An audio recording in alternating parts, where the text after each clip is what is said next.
నమస్తే తెలుగు రాజ్యంకి స్వాగతం. నేను మిస్ సంధ్య. ప్రజెంట్ ఏపీలో ఒకే అంశము బాగా ట్రెండ్ అవుతుంది. అది ప్రొఫెసర్ నాగేశ్వరరావు గారు చేసిన కామెంట్స్.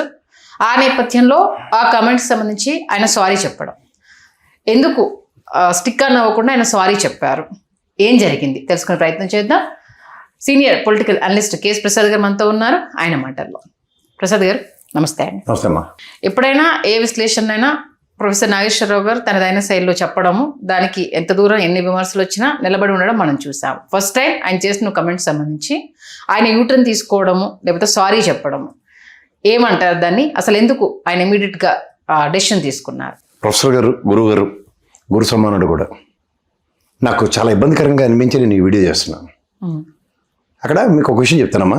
పవన్ కళ్యాణ్ గారు, నాదెండ్ల మనోహర్ గారు, అమిత్ షా, వీళ్ళు ముగ్గురులో ఒకళ్ళు మాట్లాడాలి.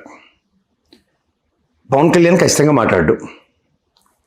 రెండోది అమిత్ షా మాట్లాడే సీన్ లేదు. దారిని పోయిన కంప తగిలించుకున్న నాగేశ్వరరావు, ప్రొఫెసర్ నాగేశ్వరరావు ఎందుకు ఈ కంప తగిలించుకోవాల్సి వచ్చింది? జస్ట్ ఒక స్ట్రాటజికల్గా మాట్లాడతాం. 2018లో కన్నా లక్ష్మీనారాయణ ఇంటర్వ్యూ చాలా క్లియర్గా చెప్పాడు. As and when Chandrababu Naidu గారు ఢిల్లీ వెళ్తే first priority Jaganmohan Reddy arrest గురించి మాట్లాడుతున్నాడని. ఓకే, 18 అంటే ఆల్మోస్ట్ 14 నుంచి 19 దాకా పొత్తులోనే ఉన్నారు. లాస్ట్ 1 year డిస్బాండ్ అయింది. మూడోది బీజేపీ అధ్యక్షుడు ఆయన. ఆ టర్మ్లో ఈనాడు పేపర్లు చూడండి, కేటగిరికల్గా రాశారు కూడా.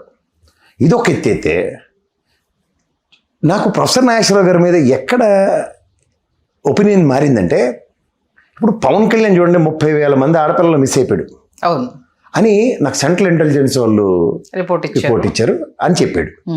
మీలటోళ్ళు మాలటోళ్ళు చాలా మంది కౌంటర్లు వేసి, ఇప్పుడు అజిత్ దోవల్ అటు రియాక్ట్ అవ్వాలి కదా. అవును, పోయి తమాషాలుగా ఉందా సెంట్రల్ ఇంటెలిజెన్స్ అంతా నీకెలా రిపోర్ట్లు లీక్ చేస్తారు? నువ్వు డజంట్ ఈవెన్ ఎమ్మెల్యే నావు, ఒక పార్టీ అధ్యక్షుడికి మా సెంట్రల్ ఇంటెలిజెన్స్ వాళ్ళు రిపోర్ట్లు నీకు వాళ్ళకి లీక్ చేస్తారని చెప్పి ఎక్కడైనా ఒక రివర్స్ కానీ లేకపోతే ఒక కౌంటర్ అటాక్ కానీ ఉంది. అప్పుడైతే పొత్తు ఇంకా లేదు కదా. అవును, అబ్జర్వ్ చేయాలి కదా మనం. రెండోది, ఇప్పుడు ప్రొఫెసర్ నాగేశ్వరరావు గారి మీద కాకినాడలో కంప్లైంట్ పడింది. ఇది ఒక క్రానికల్ ఆర్డర్లో చూద్దాం. నాదెండ్ల మనోహర్ గారు ప్రెస్ మీట్ పెట్టారు, నిన్న పెట్టి అడిగారు. అడగగానే ఈ 99 ఛానల్లో మాట్లాడిన నాగేశ్వరరావు గారు అదేంటిది ఆర్టీవీకి వెళ్ళి, నువ్వు ఆయన జర్నలిస్ట్ని చూడమ్మా, ఆయన అడిగితే నాదెండ్ల మనోహర్ అడిగాడా, Nadendla Manohar press meet okay అని టటక నేను బహిర్గతంగా క్షమాపణలు అడుగుతున్నా చేంజ్ చేశారు అని సార్లు చెప్పేసాడు.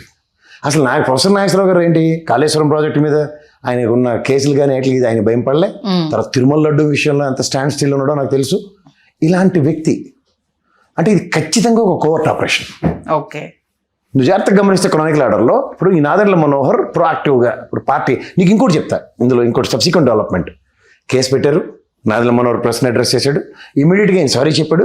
తర్వాత మరి వాళ్ళు ట్విట్టర్లోనూ నెక్స్ట్ ఒక సర్క్యులర్, ప్రొఫెసర్ నాగేశ్వరరావు గారిని ఏమనకూడదు, అందరూ ఆయన దేవుళ్ళటి మనిషి, ఆయన విశ్లేషణలు, ప్రపంచ చరిత్ర అవన్నీ హరికథ కాలక్షేపం మనకి. ఇందులో నేను ఖచ్చితంగా, ఇఫ్ ఐఎమ్ నాట్ రాంగ్, నేను పొద్దునుంచి రాలేదు బయటికి, ఇప్పుడే బయటకు వచ్చాను. నేను పొద్దునుంచి బుర్ర బద్దలు కొట్టుకుని 1 గంట తర్వాత ఏదో జూమ్లో ఇంటర్వ్యూ చేయడం స్టార్ట్ చేశాను. When I making those dots, ఆ డాట్స్ స్ట్రైట్ లేను, ఇది ఖచ్చితంగా ఒక బ్రహ్మాండమైన కోవర్ట్ ఆపరేషన్ బిట్వీన్ నాగేశ్వరరావు గారు అండ్ నాదెండ్ల మనోహర్. ఎందుకంటే నువ్వు జాగ్రత్తగా గమనించు, 7 శ్వేతపత్రాలు రిలీజ్ చేశారు ఈ గవర్నమెంట్ రాగానే. ఇది ఎన్డీఏ కూటమే 60% ఓటు బ్యాంకుతో 124 స్థానాలతో రాగానే 7 డిపార్ట్మెంట్ మీద 7 శ్వేతపత్రాలు, ఇవన్నీ అవినీతి జరిగిపోయింది, ప్రపంచం తెరబడిపోయిందని. ఇక్కడ ఎక్స్చెక్కర్కి రెవెన్యూ లాస్ అన్న కాన్సెప్ట్లో లిక్కర్ కేసు నడుస్తుంది ఫ్రమ్ ద లాస్ట్ 1 year. నిన్న ఛార్జ్ షీట్ వేశారు. సో వీటిల్లో అన్ని సెంట్రిక్గా జగన్మోహన్ రెడ్డి చుట్టే జరిగాయి అన్నది వీళ్ళ దగ్గర ఉన్నప్పుడు, నిన్న 2 విషయాలు నాగేశ్వరరావు గారు బయట పెట్టిన దాంట్లో మేము వెళ్ళి అరెస్ట్ విషయం అడగలేదు, మాకు ఉద్దేశం లేదంటే క్లీన్ చిట్ ఇండైరెక్ట్గా జగన్మోహన్ రెడ్డికి ఇచ్చినట్ట మీరు గమనించుకోవాలంటే. అంతే కదా. ఇవాళ నాదెండ్ల మనోహర్ ప్రెజర్కి ఈల్డై నాగేశ్వరరావు గారు విత్డ్రా చేసుకుని సారీ చెప్పాడు. అడుసు తొక్క నెల కాలు కడగనేల. ఎందుకు చెప్తున్నానంటే ఇది ఇంత అథెంటికేట్గా ఎలా చెప్తున్నావు అని అడగచ్చు నువ్వు. అదే ఇందులో క్లారిటీ నీకు చెప్తా.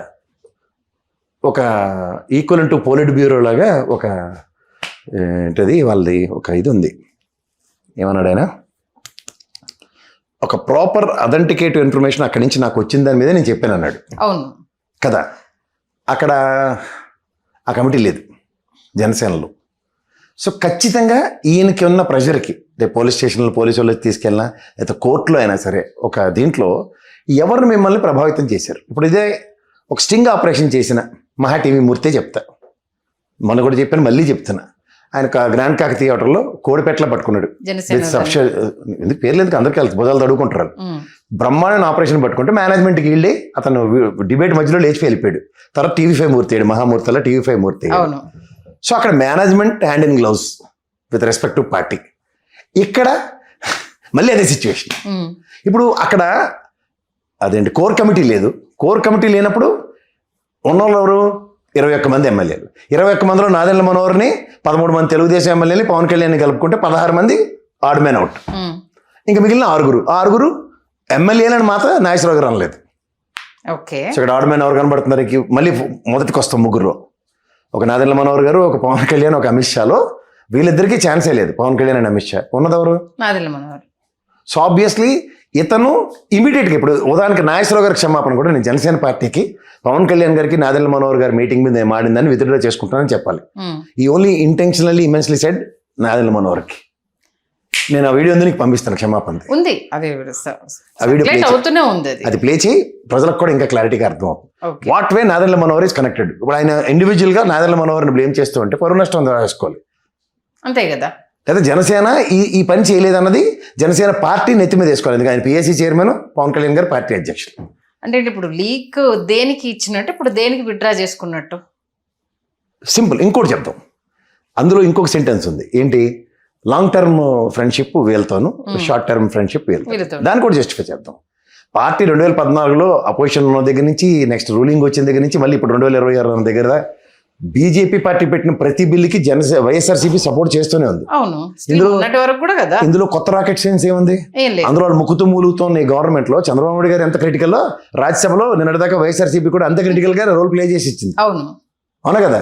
మనకి ఒరిస్సా, తమిళనాడు, ఇక్కడ ఆంధ్రప్రదేశ్ కనుక చూసుకుంటే షార్ట్ ఫాల్ ఆఫ్ 11 అక్కడ కాంపన్సేట్ చేశారు రాజ్యసభ, రాధాకృష్ణ గారు వైస్ ప్రెసిడెంట్ ఎలక్షన్లో. సో ఇందులో రాకెట్ సైన్స్ కొత్త ఐన్స్టీన్లో మన నాగేశ్వరరావు గారు కనిపెట్టింది ఏం లేదు కదా. అంతర్గత మిత్రులు, బహిర్గత మిత్రులు ఉంది. వాళ్ళు sustainable friendship relation out side చేసుకుంటూ ముందుకు వెళ్తున్నారు. కానీ లోపలికి వెళ్ళి బయటకు వెళ్ళి మళ్ళీ లోపలికి వచ్చిన వాళ్ళు ఎవరు? ఈ ఎన్డీఏలో తెలుగుదేశం వాళ్ళు, ఇప్పుడు కొత్తగా జనసేన అధికారం పంచుకుంటూ. సో ఈ సర్కమ్స్టాన్సెస్లో ఏ విషయాన్నైనా ముడిపెట్టి మాట్లాడితే it's a beautiful operation narrated by Nadendla Manohar. Nageswara Rao గారిని పాచికలే వాడాడు.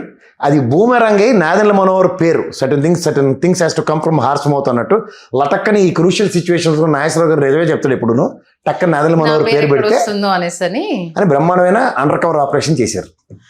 బట్ నాగేశ్వరరావు గారు జగన్ స్పీకరు, జగన్ వాయిస్ ఈ తతంగంగా వస్తున్నప్పుడు నాదెండ్ల మనోహర్ గారు ఏంటి కోఆర్ట్ ఆపరేషన్? మరి ఇప్పుడు ఎలా ఉందంటేనమ్మా, సింపుల్గా చెప్తాను, భయం అన్నది ప్రతి ఒక్కరికి ఉంటుంది కదా.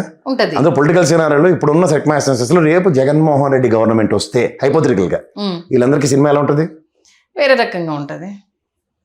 ఆ భయం అన్నది హిడెన్ ఎజెండా కదా. అంచేతే ఎక్కడో అక్కడ జాగ్రత్తగా సర్దుకోవడానికి చూస్తున్నారని అర్థం. ఓకే. వరస్ట్ కేస్ సినారియోలో ఒక ఫెయిలర్ ఇచ్చి వదిలేశారు మార్కెట్లో. ఏమని?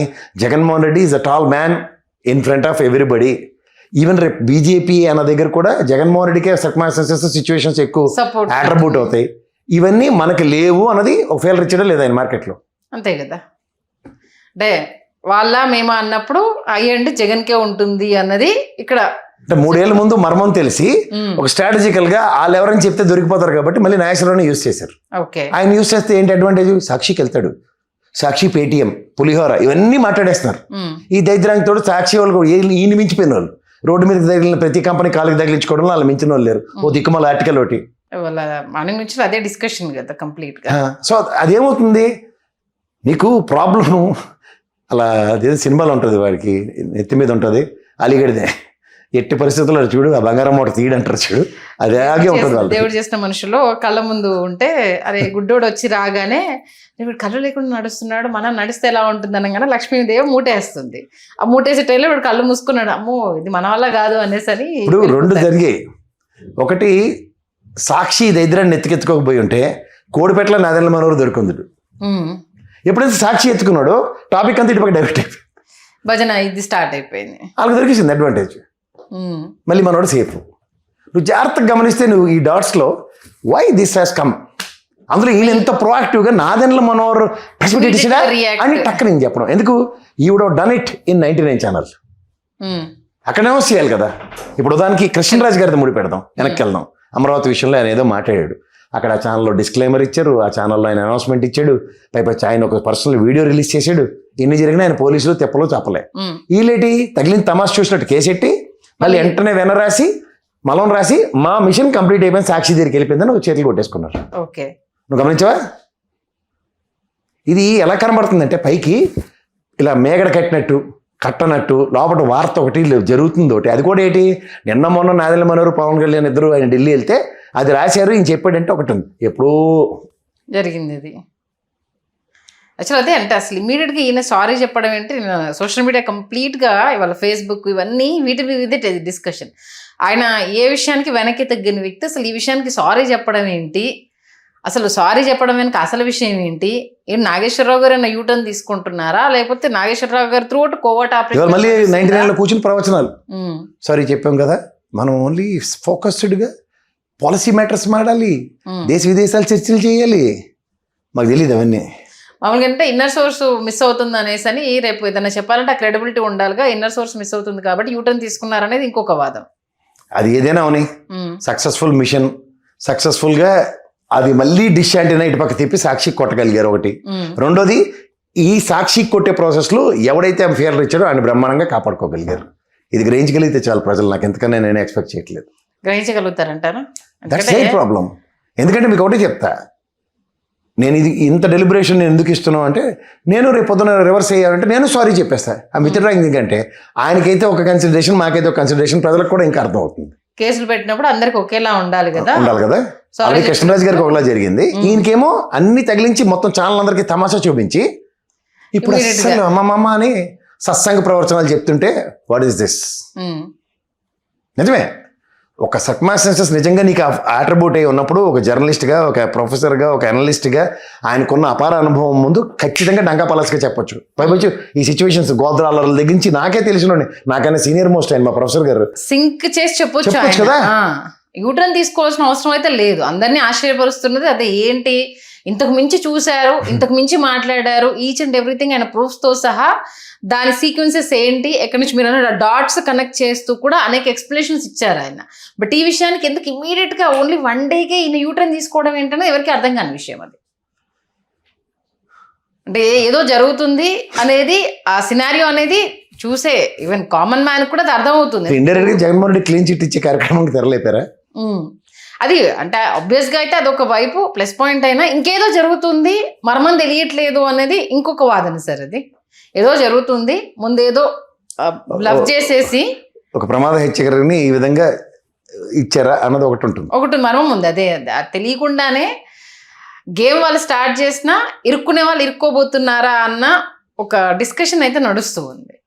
అందులో ప్రొఫెసర్ నాగేశ్వరరావు గారు ఉదయం నుంచి కూడా మన భాషా గారి దాంట్లో కూడా అది వైసీపీ స్పీకర్ అన్న పోర్ట్రేషన్ అనేది ఉదయం నుంచి చూడడం జరుగుతుంది. ఎవరు ఇప్పుడు నన్ను నిన్నదాకా వైఎస్ఆర్సీపీ ఇప్పుడు కూడా అంటారు, ఏం చేయాలి దానికి? అది కాదు కదమ్మా, అనాలిసిస్ అనేది నీవు it needs to be in those grooves. అంతే కదా. అక్కడ at the cost of my own credibility ఏదో రోజు హరికథ కాలక్షేపానికి రావట్లే కదా. ఇక్కడ మీరు చెప్పే ప్రతిదాన్ని వాళ్ళు అంటే రియల్ లైఫ్లో జరుగుతుందని క్యాప్ చేసుకుంటారు, లేదా ఏదో ఒక సందర్భం అరే ప్రసాద్ ఇది ముందే చెప్పాడు మనమే వినిపించుకోలేదు అనేది ఎక్కడో దగ్గర సింక్ అవుతుంది అది. ఆబ్వియస్లీ ఎందుకంటే మనం ఒక ట్రావెల్ అవుతున్నప్పుడు మనకు మంచి అనిపించిన సేపు మనం ఉంటాం, అది ఎక్కడో దగ్గర తేడా కొడుతుంది అన్నప్పుడు ఆబ్వియస్గా ఇది కరెక్ట్ కాదు అన్న ఒక రియలైజేషన్ ఎక్కడో దగ్గర వస్తుంది. That is okay. బట్ మనం ఒక విశ్లేషకుడుగా మనం అధికార ప్రతినిధి వచ్చి మా పార్టీ డెలిబరేషన్స్ నేను మాట్లాడతానన్న వేరు, ఒక అనాలిసిస్ చేసే వ్యక్తికి సర్టన్ రెస్పాన్సిబిలిటీస్ ఉంటాయి. Bias statements, unnecessary personal confrontations justify చేయడం, that is not my cup of tea. అంతే కదా. ఎందుకంటే ఇప్పుడు అక్కడ ఆయన లేని సోర్స్ నాకు ఎక్కడి నుంచి వెళ్ళొచ్చు. ఆయన స్థాయికి ఎంత చెప్పొచ్చమ్మా? మినిస్ట్రీ ఆఫ్ హోమ్ అఫేర్స్ లో నేను చదివించిన పిల్లలు ఉన్నారు అక్కడ, నాకు ఫస్ట్ హ్యాండ్ ఇన్ఫర్మేషన్ వస్తుంది. వాట్ ఆర్ యూ టాకింగ్ అని అంటే వాళ్ళే చెప్పాలని ఏం లేదు కదా. ఎగ్జాంపుల్ చెప్తున్నా, ఆయనకి ఎన్ని ఉంటాయి రిసోర్సెస్. ఒక మాజీ ఎమ్మెల్సీ, నాకు బీజేపీలో చాలా మందితో సత్సంబంధాలు ఉన్నాయి. అప్పుడు కన్నా లక్ష్మీ అన్నట్టు ఇంకోటి ఉన్నాడు ఆయనకి, ఇలాంటివి మనమే నెరేట్ చేయొచ్చు. అంతే కదా. అంత అడ్వాంటేజ్ ఉండి కూడా ఆయన టక్కన ఎందుకు యూటర్న్ తీసుకుంటే ఇది బిగ్గెస్ట్ క్వశ్చన్. ఎందుకంటే ఆయన అంటే నా దృష్టిలో ఒకటే అమ్మా, if would have not committed obviously Nadendla Manohar ఇలాగా బీజేపీ గుర్తు కమలం పువ్వు బయటకు వచ్చినట్టు వచ్చింది. ఓకే. అది నువ్వే అని పాట పాడుకుంటూ తిరుగుందాం మనం. మొత్తానికైతే ఇప్పుడు ప్రొఫెసర్ గారు క్షమాపణ చెప్పడం అది ఇంకొక రాజకీయ చర్చకైతే దారితీసేసింది. ఖచ్చితంగా రేపేంటి టర్న్ అవుతుంది అనుకోవాలి ఇది. ఎటైనా చెప్పొచ్చు. వాళ్ళు ఇంకా బురదలు దొరుకుకునే కార్యక్రమాలు అంటారు. ఓకే, చూడాలి. అంటే మీ గురుతుల్యులుగా భావిస్తారు కాబట్టి ఆయన విషయంలో ఈ స్టాండ్ అనేది ముందు ఎవరు డైజెస్ట్ చేసుకోవట్లేదు. మీ అనాలిసిస్ ప్రకారం బిఫోర్ దట్ మీరు ప్రిడిక్ట్ చేస్తే ఆబ్వియస్గా అది సక్సెస్ అయినట్టు అవుతుంది. ఏంటని మీరు అనుకుంటున్నారు? నేను ఇదే చెప్తున్నాను కదమ్మా, to safeguard Nadendla Manohar at the cost of Nageswara Rao గారి క్రెడిబిలిటీని పెట్టేసాడు. ఓకే, అంత ఏంటి అంత సింక్ అయిన విషయం ఏంటి నాదెండ్ల మనోహర్ గారి కోసం అంత సాక్రిఫైస్ ఏంటనేది? అది నాకు తెలియదు, ఎందుకంటే ఈయన ఎమ్మెల్సీ ఉన్నప్పుడు ఆయనే స్పీకర్. ఓకే, ఎమ్మెల్సీ స్పీకర్ అన్నట్టు అంత పెద్ద అనుబంధం అయితే ఏముండదు కదా. ఉండదని నువ్వు అనుకుంటున్నావు, ఉండొచ్చు, గుర్రం ఎగరవచ్చు. ఓకే, అంటే ఏదో అయితే మతలబు ఉంది. మతలబ్ అని నేను అన్ను, తగిలించారు, హుక్ యాంకర్ హుక్ సరిగ్గా తగలలే, అది బూమరంగ్ అయ్యి డిస్ప్రపోర్షనేట్గా ఆయన మీద వెళ్ళిపోతున్నప్పుడు అదేంటి మనం ఇచ్చిన టాస్క్లో ఈయనకి బూమరంగ్ అవుతుంటే ఏంటి నా దగ్గర సమాధానం లేని పరిస్థితి అన్నది నాదెండ్ల మనోహర్కి ఒక పజిల్ అయిపోయింది అనుకుంటాను నేను. ఓకే, అదర్వైజ్ ఆగాలి. అక్కడి నుంచి బొంబాడింగ్ ఎలా ఆగిపోయింది? ఒక్క సారీతో కన్విన్స్ ఎలా అయిపోయారు వాళ్ళు, అది నాకు చాలా ఆశ్చర్యకరంగా. నిజంగానే అది, ఎందుకంటే యాక్చువల్గా అయితే ఇప్పుడున్న ఆ పరిస్థితికి కృష్ణరాజు గారిని ఇవాళ కూడా క్షమించట్లే. మిగతా అన్ని పోలీస్ స్టేషన్లో కేసులు నమోదు అవ్వాలి. అసలు ఎలా వ్యక్తిగతంగా లోపల మాట్లాడింది ఈయన అంత ఇది చేయడం ఏంటి, అరెస్ట్ చేస్తారనడం ఏంటి అనేసి అని మిగతా అన్ని పోలీస్ స్టేషన్లో ఇమీడియట్గా కేసులు నమోదు అవ్వాలి. ఇప్పుడు మన దాంట్లో ఇప్పుడు చాలామంది అనలిస్టులకు సంబంధించి కేసులు ఎన్నో మనం చూసాము. అవి అక్కడ తీసుకున్నది కానీ ఈవెన్ ఇమీడియట్గా పోలీసులో ఇన్వాల్వ్ అవ్వడం కానీ అరెస్ట్ చేయడం కానీ చాలా రకాల ట్రీట్మెంట్లు మనం చూసాము. బట్ ఈయన విషయంలో ఏంటి అనేది ఇప్పటికీ అర్థం కాని విషయం. అది చూద్దాం సార్, మీరు అన్నట్టుగా రాబోయే రోజుల్లో ఇది ఎటువైపు దారి తీయబోతోంది, ఇంకా ఏమేమి ప్రకంపనలు క్రియేట్ చేయబోతుంది అనేది. బట్ ఏదో ఉంది అంటే మీ థాట్ ఆఫ్ ప్రాసెస్లో ఏదో ఉంది అది, బట్ క్లియర్గా లేదు కాబట్టి చెప్పలేకపోతున్నారని అనిపిస్తుంది. అది ఆ ఎయిర్ ఒక 2-3 డేస్లో క్లియర్ అవుతుంది. ఓకే, రేపటి క్లియర్ అవుతుంది. మనం ఇవాళ నుంచి ఒక యుద్ధానికి ఒక బాణం కొట్టాం కదా, అటు నుంచి వాళ్ళు డవల్ అడ్డు పెట్టడం లేదా బాణం ఆడుకో దిగడం అని తెలుస్తాయి. ఓకే, దిగడం ఊరుకోడు కదా. ఇక్కడ మీరు నిన్న వేరే ప్యానల్ ఛానల్ డిబేట్ లో చాలా సపోర్ట్ చేశారు మీరు. That's what I'm saying. ఇప్పుడు నేనేంటి మా కృష్ణాంజలి కూడా సపోర్ట్ చేశారు, కొంతమంది అనలిస్టులు కూడా చాలా మంది ఆయన మీద ఉన్న గౌరవంతోనే. ఇప్పుడు ప్రొఫెసర్ నాగేశ్వరరావు గారు అనే వ్యక్తి చాలా మందికి స్ఫూర్తి ప్రదాత. అవును, మళ్ళీ అనాలిసిస్ చేసే వాళ్ళకి. సో అలాంటి దగ్గర ఆయనలో ఉన్న క్రిటికాలిటీస్ మాకు తెలిసినప్పుడు, క్రిటికల్ సిచ్యువేషన్స్లో హౌ ఈ స్టాండ్స్ అనేది బాగా తెలిసినప్పుడు, నువ్వు కూడా జర్నలిస్ట్ అమ్మా, ఆయన కాళేశ్వరం విషయం తిరుమల లడ్డు విషయంలో ఆయన తగ్గడు ఎప్పుడు. అలాంటి తగ్గని వ్యక్తి ఈల్డ్ అవ్వడం అనేది ఫస్ట్ టైం చూసి reasons behind is very clear. చూద్దాం 2 days లో మీ మేధో మదనంలో ఏం బయటకు వస్తాయి అనేది మంచి విశ్లేషణ అందించారు. ధన్యవాదాలు ప్రసాద్ గారు.